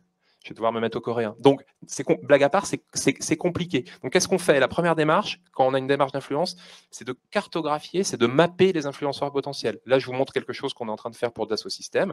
Dassault Systèmes, ils ont envie de parler d'impression 3D, etc. C'est leur logiciel de CAO. Et bien, pour Dassault Systèmes, on va avoir un système d'influence maillé où on a identifié différentes catégories, différentes thématiques. On va avoir ceux qui sont plutôt des start-upers innovants, on va avoir plutôt les institutionnels, on va avoir plutôt des sectoriels sur lesquels on veut pousser notre solution, qui sont la santé, le sport, etc., etc. On repère ces zones d'influence, et pour chaque zone d'influence, on va avoir une, maxi 2 personnes, parce que cette personne-là, il faudra partager quelque chose d'exclusif. OK ? Un sujet qui est important pour finir sur ce mapping, c'est les groupes. Sur LinkedIn, il y a des groupes. Et ça fait un peu fantasmer le marketeur B2B parce que super, mon audience, quelqu'un s'est donné la peine de la rassembler là, à cet endroit bien précis. Et effectivement, c'est sexy. On va bosser pour Sage bientôt. Et vous voyez que Sage, quand on pousse des solutions de gestion, de paie, de RH, etc., eh ben, il y a des groupes comme comptable, paie, ressources humaines. Ils sont là. Ils n'attendent que mon e-book, entre guillemets, pour le télécharger. Et ben, dans la vraie vie, c'est un peu plus compliqué. Et donc, les groupes, c'est sexy. On a vu en PED que c'était une audience, ça nous permettait d'ajuster notre ciblage. Rappelez-vous le groupe sur la propulsion au GNL. Mais est-ce que les groupes fonctionnent réellement? Est-ce qu'ils sont réellement actifs? On s'aperçoit souvent que c'est loin d'être le cas. Donc attention aux groupes qui sont souvent pas très animés. Attention aux groupes où les gens en ont marre parce que les groupes sont encombrés de sollicitations commerciales. Et puis, on va rester dans notre logique d'influenceur. Le vrai bon influenceur, le mec qui est très très bon, quelque part, est-ce qu'il préfère pas alimenter son compte que le groupe? Si on est sur cette logique d'expertise, effectivement, on s'aperçoit que la réponse ne va pas de soi. Donc attention aux groupes, néanmoins, il faut évidemment les intégrer à ces stratégies, et c'est bien ce qu'on fera pour Sage. Premier défi, cartographier, et deuxième défi, c'est d'engager les influenceurs. Et là, on voit bien dans cette logique de personnalisation que les formats d'engagement, ils sont multiples, et qu'en fonction du format et de l'énergie qu'on va y mettre, depuis le petit post jusqu'à la top vidéo, et en fonction de la personnalisation, eh bien, il y a toute une cartographie à créer là aussi de ce qu'on va proposer à la personne. Quand on va appeler telle personne pour Dassault Systèmes, on ne sait pas encore si on va être sur un petit partage de liens, si on va être sur une super top vidéo, une interview exclusive ou entre les deux. Et c'est tout le jeu. Donc, on va vous montrer là quelques exemples et je vais passer très vite de différents formats d'engagement qui se situent tous un petit peu dans cette cartographie et qui vous montrent un petit peu le champ des possibles, sachant que la liste n'est pas close et qu'il faut, comme cette approche-là est personnalisée, il faut évidemment la créer à chaque fois. Hyundai, c'est une approche assez simple. Hyundai, c'est une approche assez simple dans les formats parce qu'en fait, Hyundai, on a constitué un écosystème. On a constitué un écosystème d'influenceurs potentiels en interne, des ambassadeurs clients qui aiment bien la marque, des experts du secteur, de l'Observatoire de la mobilité, de l'Observatoire Arval, de la flotte d'entreprise, etc., etc. Et ces gens-là, on les nourrit, on leur envoie du contenu au fur et à mesure. Et ce sont donc des gens qui sont contents, qui ont des choses eux-mêmes à rebasculer auprès de leur audience. Et donc, on n'est plus sur des mécaniques de partage de liens, on se tag, on se contre-tag, etc., etc. Là, vous avez mis quelques exemples effectivement de personnes tout heureuses de partager du Hyundai. Cet exemple-là, c'est pas la même chose. Là, on monte un cran. C'est pour Okta, on est dans l'IT, dans les systèmes de gestion d'accès. Et justement, là, il y a eu vraiment un contenu qui a été fait sur mesure, qui a été créé avec l'influenceur, mettant en scène l'influenceur. On a utilisé le format de la tribune sur LinkedIn, justement. Avec un regard croisé, on a la marque et on a l'influenceur. Et ce qu'on a dealé avec l'influenceur, c'est qu'il le publiait auprès de sa communauté. Et on lui a demandé, même dans le deal, de repousser ce contenu-là derrière avec au format article et avec en plus une petite surcouche rédactionnelle. Ça, c'est ça qui est clé, ce que je vous disais tout à l'heure. Lui, c'est pas un homme sandwich, c'est un expert. Il y a des gens de l'IT qui le lisent. Il faut surtout pas qu'il apparaisse comme tel. Donc, ce qui est important quand il pousse notre contenu, c'est qu'il ait ce commentaire où il explique pourquoi ce contenu est intéressant, etc. On est vraiment dans une démarche de personnalisation. Et ça, il faut vraiment que vous l'ayez en tête lorsque vous engagez des stratégies d'influence. Ça, c'est un autre exemple. Là, on est plutôt sur une association à un temps fort. Donc là aussi, on est dans le sur-mesure. Là, on fait un webinaire pour une start-up de la FinTech. On a différents partenaires et tous ces partenaires sont des caisses de résonance potentielles autour de cet événement. Et là, entre guillemets, c'est les deux mon capitaine. C'est pour Halifax Consulting, c'est de la formation de dirigeants, de directeurs commerciaux. Et pour Halifax Consulting, on va bientôt faire un événement virtuel le 15 octobre. Je vous invite à y souscrire, page de pub. Et pour cet événement virtuel-là, on a utilisé les futurs contributeurs pour utiliser leur relais, leur propre page, et on a fait des petites capsules vidéo qu'on diffuse aujourd'hui en amont. Donc on est à la fois dans la coproduction de contenu personnalisé et en même temps dans l'exploitation du temps fort. Et puis je vais finir, et je suis allé très vite sur un dernier exemple, qui est un exemple assez particulier sur l'influence, qui est l'influence en fait finalement mise au profit de stratégies grands comptes, de stratégies ABM. Et ça, c'est ce que fait Hyundai auprès d'Arval et auprès d'autres loueurs. Le défi pour la marque, c'est évidemment que à l'intérieur du loueur, que chez Arval, on ait très envie de pousser du Hyundai plutôt que du Renault ou du BMW. Et donc pour ça, il est important effectivement que à l'intérieur d'Arval, toutes les nouveautés, toutes les informations Hyundai se diffusent. Et donc ce qui a été fait, et on est dans la stratégie de contenu coproduit, c'est que on fait des tribunes avec le directeur de la marque, avec monsieur Arval, et ces tribunes-là, on les diffuse. Souvent, cette personne-là, et chez Arval, on la diffuse aussi en organique. Ce qu'on fait, c'est qu'on donne même une surcouche de PED en ciblant le top management d'Arval. Donc là, on est dans la diffusion à l'intérieur d'un seul compte. C'est un contenu Arval pour les people d'Arval. Et on a même, parfois, pour ceux qui téléchargent, un email en plus. Et ça, ce système-là, ça permet voilà, de pénétrer un compte, mais avec un format influence. Et ce qui est aussi intéressant, c'est que c'est un système qu'on a scalé, qu'on a industrialisé, et on l'a fait pour Arval, et on l'a fait pour l'Isplan, et on l'a fait pour ALD, et c'est une stratégie qui peut se décliner de lower en lower de façon très grand compte. Je finis avec deux choses. La première, avec deux idées clés pour aller très vite. La première idée clé, c'est que les influenceurs, c'est très dur à chercher, mais vos premiers influenceurs, coup de bol, ils sont sous votre main, c'est votre interne. Et donc ça, ne le perdez jamais de vue. Ça peut être un patron, ce qu'on appelle les key speakers, ou ça peut être un expert interne. Et je vous ai montré cet exemple d'un directeur de la stratégie de Microsoft, qui n'est pas quelqu'un qui est sur le devant de la scène chez Microsoft, mais qui est quelqu'un qui, via ses tribunes et via des épisodes, a créé sa sphère d'influence et diffuse du contenu. Et la deuxième idée clé, c'est que l'influence, et ça pose un peu la question, l'influence et le B2B, ça ne se passe pas que sur LinkedIn. Donc n'oubliez jamais qu'il y a d'autres plateformes qui permettent de faire ça. Je vous ai même mis un exemple d'Instagram pour HubSpot. Et la vraie question qui se pose en termes d'influence, c'est notamment par rapport à Twitter. Et entre guillemets, sur le B2B, le duo qui se dégage, c'est quand même aujourd'hui Twitter et LinkedIn. Et donc là aussi, l'influence, ça peut être sur LinkedIn, mais l'influence peut être aussi sur Twitter. J'ai mis un exemple de Cofidis Retail, où effectivement, on a des petits systèmes de Twitter Street, de questions-réponses, de façon assez régulière avec des influenceurs du retail. On pose une petite question sur l'évolution du paiement, et Alice Vachek, à 20-30 000 followers, elle est toute contente de se prêter au jeu. C'est l'exemple type de l'influenceur qui se prête au jeu sans rémunération. Voilà. Merci Mathieu. Donc on va, dans la partie qui nous reste, je te laisse monter toi directement au studio. Voilà, merci Mathieu, à tout à l'heure. Donc là, on va prendre quelques questions avec Chloé et ici dans la salle avec nous. Donc on va commencer par Chloé, des premières questions peut-être. Yes, on a pas mal de questions en ligne, notamment sur l'outil d'alerting et d'e-réputation utilisé par les équipes NG ou Hyundai. Alors, alors moi, je vais répondre pour Hyundai où je connais mieux, effectivement. Donc, il n'y a pas d'outil spécifique. C'est vraiment un suivi parce qu'on n'est pas dans des masses très importantes en termes de publications, de commentaires. Hein. Nicolas, c'est Nicolas qui est là, vient avec moi, qui va pouvoir répondre et qui suit comme le lait sur le feu. Merci. C'était effectivement dans la masse. On peut avoir des outils très, très importants, effectivement, qui peuvent gérer énormément de mentions. En fait, c'est pour ça ce que tu disais, Laurent, c'est en fait, on va avoir quand même, via Outsuite, la possibilité de suivre quand même les réputations. Voilà. Mais ça reste un volume très faible par rapport à ce qu'on peut avoir. Outsuite, donc.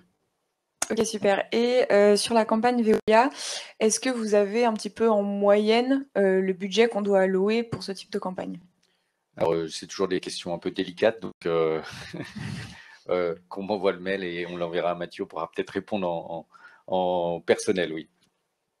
Alors, il y avait une question sur les MQL, SQL tout à l'heure. Oui, mais ça, on a répondu.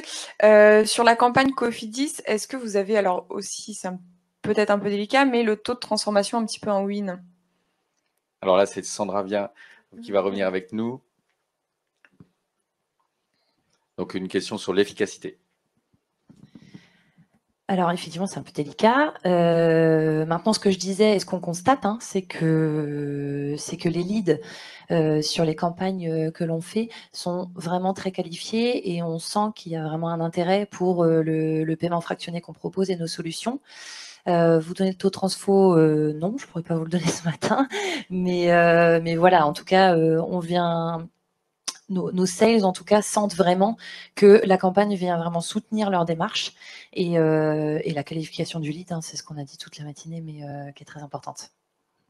Ok, super. Ce qui est aussi le début de la réponse, parce qu'on a eu une réponse sur 150 €. Est-ce que c'est des MQL? Est-ce que c'est des SQL, hein, MQL, Marketing Qualified Lead, ou SQL, Sales Qualified Lead. Donc, j'ai dit la réponse, elle n'est pas si claire que ça, parce que logiquement, dans LinkedIn, on est très vite dans le Sales Qualified Lead, parce qu'on est tellement précis dans le ciblage que finalement, il y a peu de déchets et que même souvent, on considère qu'une adresse type Gmail, elle est refusée en termes de qualification du lead, mais comme le monsieur, il a quand même mis que c'était Amazon, bah, ça vaut le coup d'aller faire le travail, de chercher que chez Amazon, l'adresse email, c'est ça, comme ci, comme ça, et donc de revaloriser le lead qui est peut-être pas parfait au départ pour se dire bah, celui on ne le jette pas parce qu'il est tellement ciblé que ça vaut le coup de le travailler. Donc on est plus dans des actions de faible volume et de forte qualité. Et donc c'est comme ça qu'il faut travailler et considérer l'évaluation du lead, qui donc a parfois 400, 500, 600 euros. C'est pas cher. Si c'est la bonne personne qu'on n'avait jamais réussi à joindre, ça vaut le coup. Une autre question peut-être ici, parmi ceux qui sont présents, levez la main. Oui, Maëlys, qu'on a le plaisir d'accueillir régulièrement avec nous. Pas qu'elle se résulte. Donc vas-y, parle fort et je vais répéter pour nos amis qui sont à distance. Est-ce que les community managers, justement, dans leur mission, suivent vraiment cette volonté de lead et suivent ce retargeting? Est-ce que ça fait partie de leur job ou pas, ou que pousser du contenu? Parce que qui prend cette partie-là en charge? Alors, c'est une très bonne question, donc je vais la répéter. Donc, est-ce que dans le rôle du community manager, le suivi de lead fait partie des attributions ou est-ce que simplement un community manager doit publier? Alors, je dirais, ça dépend tellement du profil du community manager, en fait. Mais effectivement, dans la fonction première du community manager, on est plutôt dans la publication et dans l'animation de la communauté. Et puis, après, lorsqu'on va travailler dans une agence comme Aréci, oui, on va avoir une culture qui fait qu'on ne publie pas. L'intérêt n'est pas que de publier, mais de générer des leads. Et donc, on va insuffler, nous, cette culture-là. Mais ça veut, pour moi, il faut être clair dans les missions du départ. Je pense que quand on fait le métier de community manager, on ne sait même pas que ça existe, la notion de lead et de pilotage de cette fonction-là. Mais aujourd'hui, globalement, oui, je pense que ça ferait partie un peu des missions logiques d'un community manager de se dire, c'est pas que publier, parce que demain le robot va le faire, mais c'est d'être dans l'intelligence et pas être simplement dans la qualité. Après, ça dépend si tu es community manager chez Hyundai, Cofidis à chercher des micro-niches, Hyundai à être très large, Bouygues Telecom à être très large, Voilà, je pense que c'est la bonne réponse, c'est celle-ci. Une autre question, il nous reste 2 minutes. Oui, alors on a pas mal de questions pour Lina sur LinkedIn, notamment au niveau des stories. Est-ce que c'est une fonctionnalité qui va être limitée au mobile? Et est-ce qu'on a une possibilité de suivre un peu après pas mal de statistiques, notamment sur les personnes qui ont été connectées, etc. Alors peut-être que Nicolas a plus d'infos, comme c'est lui qui suit vraiment la roadmap de LinkedIn. Plus en tout cas aujourd'hui, je pourrais pas répondre à la place de Lina, mais de ce que je peux constater déjà sur la page de Hyundai Motor France, c'est qu'effectivement au niveau statistique, on est encore limité, on n'a pas vraiment de dashboard où on a le récapitulatif des stories, il faut vraiment regarder ses stats avant la fin de la story. Donc c'est encore, je dirais au début, ce que disait Lina, on était dans les premiers pays à avoir été sélectionnés pour la mise en place, donc on est encore au début finalement, même sur la partie stats et voilà, ce que je peux vous dire là-dessus. Donc à suivre, il y a un blog LinkedIn sur le marketing qui diffuse un petit peu les informations. Donc c'est ce qu'on peut proposer. Donc on a juste pour terminer, avant de passer à la diffusion du débat depuis le premier étage au studio que vous allez voir ici, on avait résumé cette matinée sur un peu ses conclusions. Donc savoir tomber le costard cravate, pas être que simplement corporate. 2, sortir du vieux réflexe top-down, mais essayer de créer ces liaisons, créer cet échange avec la communauté. 3, ne pas précipiter ces actions paid, donc laisser le temps pour constituer là aussi le bassin d'audience, de pouvoir faire du retargeting. On n'y va pas tous les jours, tout le monde sur LinkedIn. 4e, donc challenger les canaux d'acquisition. Et là, c'est peut-être aussi savoir sortir de LinkedIn ou de rebondir. Tester l'influence, donc petite échelle, essayer de s'appuyer sur des gens qui ont des grosses communautés, mobiliser les influenceurs et notamment ceux que vous avez en interne parce que c'est quand même plus facile, et scénariser le recontact de vos leads, pas uniquement de se dire que voilà, c'est un MQL, SQL, c'est fini, et de se dire que voilà, c'est le début d'une histoire, comme le disait Maëlys, et qu'on va pouvoir les retravailler direct. Il est 11h, donc c'est parfait. On va passer la parole au studio au premier. Donc, je pense qu'on va pouvoir retransmettre ici dès maintenant. Merci de votre écoute et attention, ceux qui étaient ici avec nous, ceux qui sont à distance. Donc, ça continue, ça ne restez connectés. On va juste faire un petit changement technique. Dans quelques secondes, ça va passer le générique. Et donc, on est bien sûr tous les experts ici disponibles pour répondre à vos questions. On va dire un grand merci à tous ceux qui ont participé, témoigné, notamment à Sandra, tous ceux qui sont venus du Nord. Restez ici, hein, ça va arriver dans 2 minutes, on me fait signe. Donc, voilà. Donc on peut peut-être répondre à une autre question en attendant les 2 minutes. Chloé, est-ce que tu as encore une question à laquelle on n'a pas répondu parce qu'on n'a pas eu le temps de répondre à toutes les questions? Oui, là-bas au fond.